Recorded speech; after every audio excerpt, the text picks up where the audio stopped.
चलिए अब हम रुख करते हैं सवाल जवाब के सिलसिले का और पहला सवाल जो है वो है रिजवान पटेल की तरफ से। वो पूछते हैं आईटीआई लिमिटेड के बारे में। हेलो सर, मेरे पास आईटीआई लिमिटेड के 100 शेयर है जो मैंने 350 रुपए के दाम पे लिए हैं।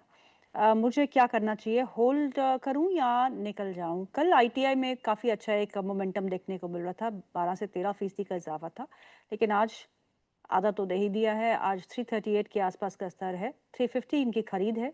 क्या करना चाहिए? देखिए, एक चीज और मैं बोल दूं, 60,000 सुन के आपको शायद एम्बिशियस टारगेट लगेगा कि बहुत लंबा टारगेट है। थोड़ा सा डाउट आपको हो सकता है, तो उस डाउट को और मैं क्लैरिफाई कर देता हूं डेटा के साथ। एफआईआई के 1,88,675 कॉन्ट्रैक्ट शॉर्ट हैं, which is almost at the highest level. Last time जब इतना था 25 फरवरी 2025 को, तो डबल बॉटम बना के निफ्टी 22,000 से सीधे गई थी 25,500 तक। और हम्म। एफआईआई की नेट पोजीशन देखें तो लास्ट टाइम फरवरी में 4,82,000 पे रुक गए थे। इस बार 5,63,000 कॉन्ट्रैक्ट तक गए और अभी भी 5,16,000 कॉन्ट्रैक्ट शॉर्ट है। 5 लाख कॉन्ट्रैक्ट कवर होते होते निफ्टी अगर 26,750 आ जाए तो मेरे को कोई भी सरप्राइज नहीं होगा। उससे नीचे रह जाए तो मैं सरप्राइज जरूर होऊंगा, लेकिन वहां तक पहुंच जाए तो मेरे को कोई भी सरप्राइज नहीं होगा। तो जिस भी दिन जैसे भी ये ट्रेड डील वगैरह या फंडामेंटल्स थोड़ा सा अलाइन होना चालू करें, एक दो डेटा अच्छे आ जाएं, ये शॉर्ट हम्म। कवरिंग जिस दिन आग पकड़ना चालू करेगी, ये नए ऑल टाइम हाई के पहले निफ्टी नहीं रुकने वाली। तो बार बार मैं इसीलिए बोल रहा हूँ कि छोटे छोटे पुल बैक्स आते हैं, उनमें शॉर्ट करने की कोशिश ना करें। पुल बैक में शांति से बैठें और फर्स्ट एविडेंस ऑफ बाइंग पे पूरा पैसा लेके चढ़ जाएं। ये बाजार ऑल टाइम हाई जा रहा है, 90% जा रहा है, 10% में गलत हो सकता हूँ। अब आ जाए आईटीआई पे। अगर आपने परसों के शोज को सुन के आईटीआई बाय किया था, तो कल के शो को सुन के आपको बेच भी देना चाहिए था। परसों बाइंग सजेस्ट कर गए थे। कल गैप अप खुला और एक ही दिन में 15% ऊपर चल के 368 का हम्म। टारगेट कर दिया था। हर शो पे मैंने बताया था कि 368 पहुंच गया है, बुक करके खाली होइए, अगली तेजी 370 के बाद आएगी। तो अगर मेरी सुन के आप ब्रेकआउट ले रहे हैं तो कृपया मेरी सुन के टारगेट पे एग्जिट भी करना सीखिए। नई तेजी आईटीआई में तभी बनेगी जब 370 के ऊपर क्लोज करेगा। एक जो स्कैल्पिंग ट्रेड था, वो स्कैल्पिंग से थोड़ा सा ज्यादा रिटर्न दे गया, एक ही दिन में 15%। बुक करके हम खाली हो चुके हैं। जब नेक्स्ट लेग तेजी 370 के ऊपर आएगी तभी प्ले करेंगे। अब आपके पास होल्ड करने के अलावा कोई ऑप्शन नहीं है। 330 के नीचे क्लोजिंग बेसिस स्टॉप लॉस लगा लीजिए। तो आप ट्रेडर से इन्वेस्टर बन गए हैं। फोर्सफुल इन्वेस्टर बन गए हैं। करेक्ट। वैशाली जी का सवाल है, वो पूछती है आदित्य बिरला एएमसी के बारे में। उनके पास आदित्य बिरला एएमसी के शेयर है जो उन्होंने 872 के भाव पे खरीदे हैं। वो आपसे जानना चाहती है कि इसमें स्ट्रेटजी क्या रखनी चाहिए और लॉसेस कैसे कम हो। देखिए, आदित्य बिरला एएमसी में मेरे को नहीं लगता आपको कोई बहुत लॉस होगा। आपको तभी लॉस होगा जब आप पेशेंस नहीं रखेंगे और समय नहीं देंगे स्टॉक को। देखिए, दाल भी पकती है, जैसे मैं सबको पता है कि दिल्ली की आईटीसी की दाल बुखारा मुझे पसंद है, और ये समस्त दिल्ली वालों ने मुझे आज तक नहीं खिलाई है, जिसमें आपके कंपटीटर भी शामिल हैं। तो वो 9 घंटे। आप हमें टाइम ही नहीं देते अंशुल जी। ऐसा नहीं है मैडम, टाइम आपको बराबर पूरा दिया गया था कि आप मंगा के भी खिला सकते थे। तो ये इस बात पे तो फिर वही बहस हो जाएगी, चैप्टर 3 पे पहुंच जाएंगे हम। तो आदित्य बिरला दाल बुखारा की बात करें, 9 घंटे पकती है तब टेस्ट आता है, तभी वो 1200-1300 रुपए प्लेट में बिकती है। उसी तरह आदित्य बिरला एएमसी पक रहा है इस समय। कब कंप्लीट हो चुका है? हैंडल की डाउन मूव कंप्लीट हो चुकी है, हैंडल की अब अप मूव आना स्टार्ट होनी चाहिए। 218 दिन हो चुके हैं इस दाल को पकते हुए, और 50-60 दिन लगा सकता है। पहले 870 आएगा, 870 के ऊपर जब ब्रेकआउट देगा तब फटाफट ये 1000 से 1050 चला जाएगा। याद कीजिए, एल&टी फाइनेंस महीनों लगाया था ब्रेकआउट देने में, लेकिन महीनों का पेशेंस 170 से 250 हफ्तों में आ गया। तो दाल पकने का वेट अगर आप करेंगे तो ब्रेकआउट के बाद बढ़िया जल्दी से आपको टारगेट भी मिलेगा। जी। अगला सवाल जो है वो है अंजू अनुज सिंह का। वो पूछते हैं इटर्नल के बारे में। उनके पास इटर्नल के शेयर है, 258 के भाव पे खरीदे हैं, 501 क्वांटिटी है। अब क्या करना चाहिए? आज इटर्नल ने फिर एक नया और रिकॉर्ड हाई पे कामकाज करते हुए 345 के आसपास का स्तर है। क्या करें?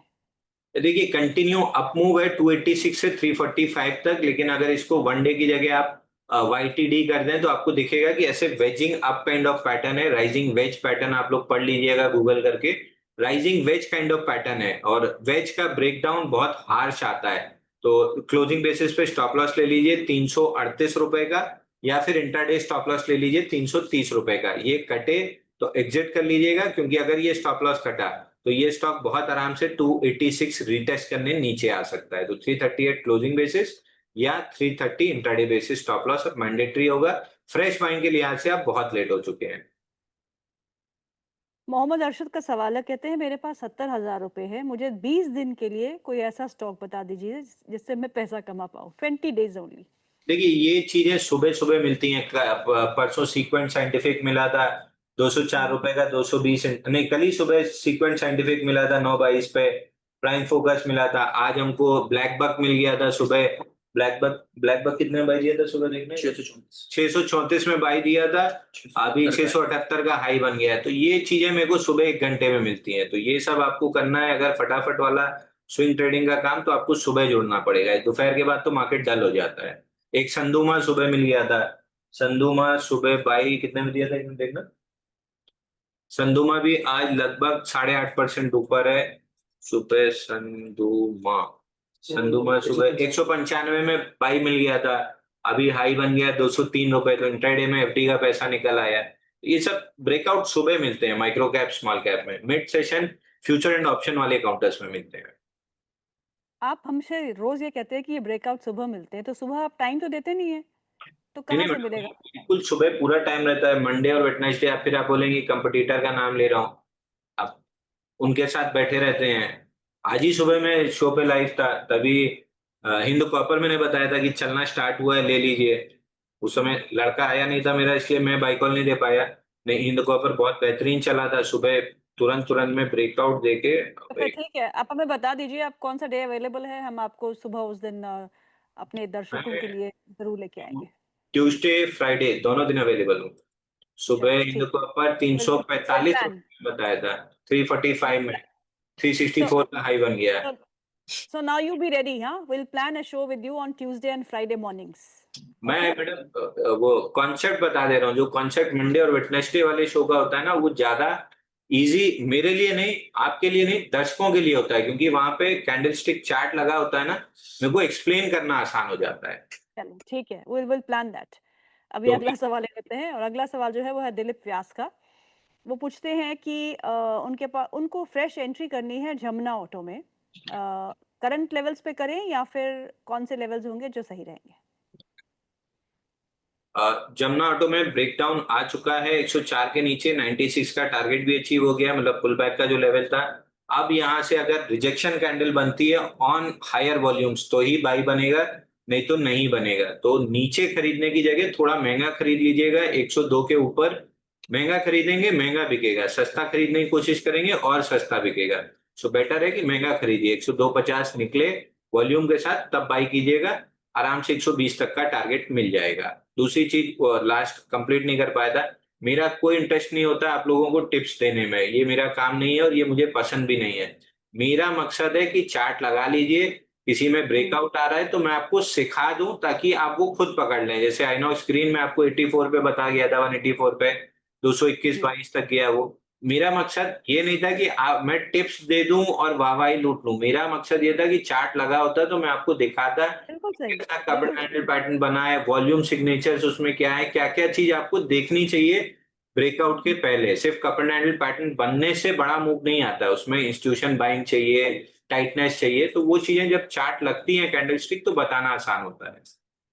बिल्कुल सही।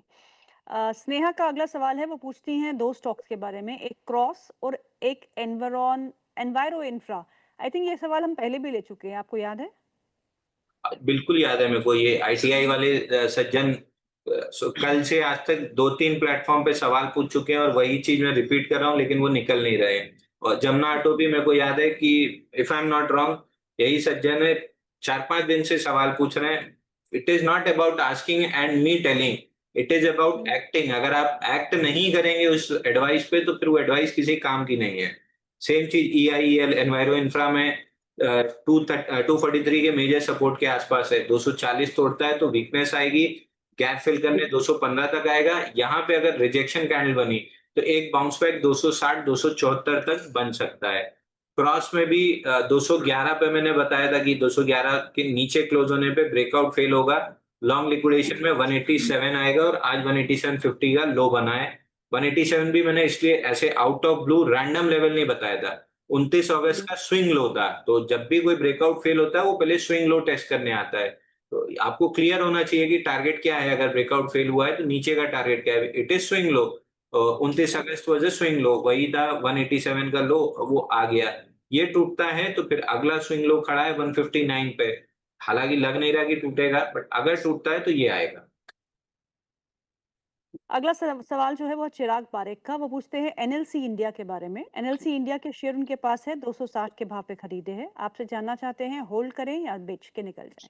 देखिए 20 डे मूविंग एवरेज प्रोटेक्ट तो कर रहा है। एक दो दिन और वेट कर लीजिए, अगर 265 के नीचे क्लोजिंग आती है तो एग्जिट कर लीजिएगा, क्योंकि 288 का ब्रेकआउट ये सस्टेन नहीं कर पाया। 6 दिन अटेम्प्ट किया था, कल सेल ऑफ था, हालांकि वॉल्यूम नहीं था। आज भी थोड़ा सेल ऑफ है, हालांकि कल का लो नहीं तोड़ पाया है। But in all case 268 support है तो 265 पकड़ लीजिए।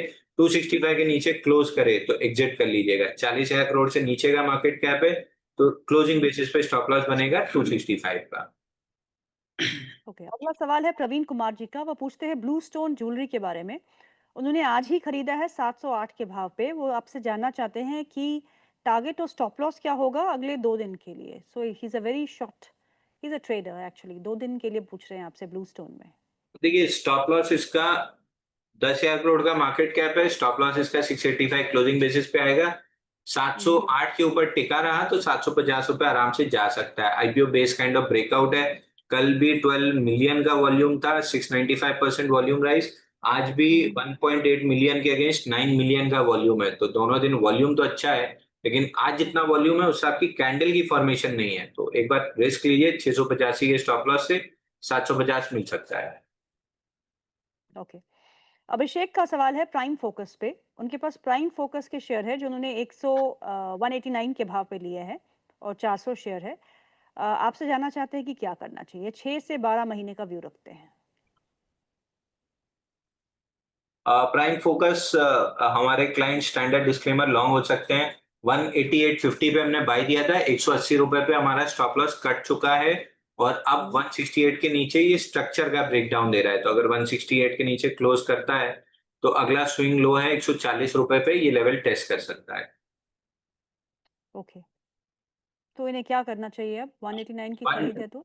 देखिए अगर मेरे कहने पे लिया है तो 8 रुपए नीचे 180 पे तो आपको निकल ही जाना चाहिए था। अगर अभी तक नहीं निकले हैं, 168 के नीचे क्लोज करने पे तो निकल ही जाना चाहिए हर कीमत पे।